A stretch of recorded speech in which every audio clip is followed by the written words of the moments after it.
Bonjour à tous et bienvenue dans cette toute nouvelle vidéo. Je suis Valentine, votre Audi experte et ravie de vous retrouver pour aborder un nouveau sujet. Vous l'avez lu dans le titre, on va découvrir ensemble aujourd'hui l'Audi Q4 e-tron. Vous voyez ici le Q4 e-tron SUV et le Q4 e-tron Sportback. Mais quelle est la différence entre les deux ? Eh bien à première vue, il n'y en a aucune. Enfin presque. Il suffit d'aller à l'arrière des véhicules pour les distinguer. L'un est plus arrondi, dans un style plutôt sobre, quand l'autre est coupé avec un béquet la rendant plus sportive et aérodynamique. Pensez-vous qu'il y a moins d'espace dans le coffre du Q4 Sportback ? Eh bien la réponse est non. Le volume du coffre du Sportback est de 535 litres contre 520 litres pour le SUV classique. Les dimensions en longueur et en largeur du véhicule sont identiques. En revanche, la version coupée du Sportback nous donne une hauteur sous plafond moins importante que celle du SUV.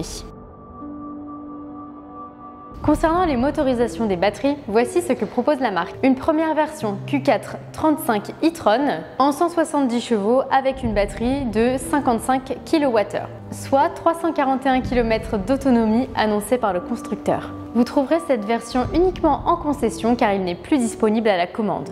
La seconde Q4 40 e-tron en 204 chevaux avec une batterie de 82 kWh, soit 520 km d'autonomie annoncée par le constructeur. Le Q4 45 e-tron Quattro en 265 chevaux avec une batterie de 82 kWh également, soit une autonomie annoncée à 482 km. Et enfin la version la plus puissante, le Q4 50 e-tron Quattro en 299 chevaux et avec une batterie de 82 kWh, annonçant une autonomie de 488 km.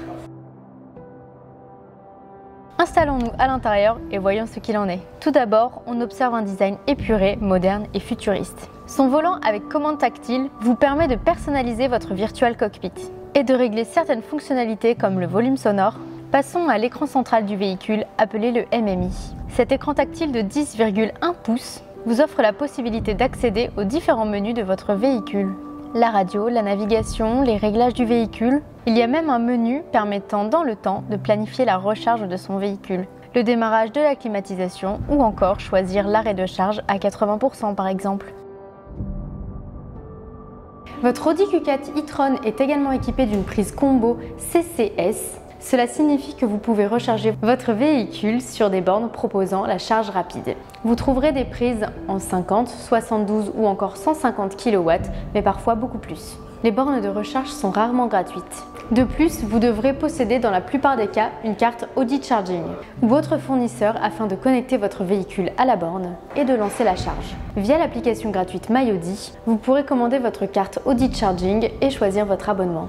Vous pourrez également accéder à tous vos historiques de recharge et même planifier des itinéraires avec arrêt sur borne avant vos longs trajets. Génial, non ? Je pense que nous avons fait le tour du sujet global. Bien entendu, j'ai encore tant de choses à vous dire sur le Q4 e-tron et le Q4 e-tron Sportback. Rendez-vous donc chez Audi Poitiers pour le configurer et vivre une expérience de conduite unique.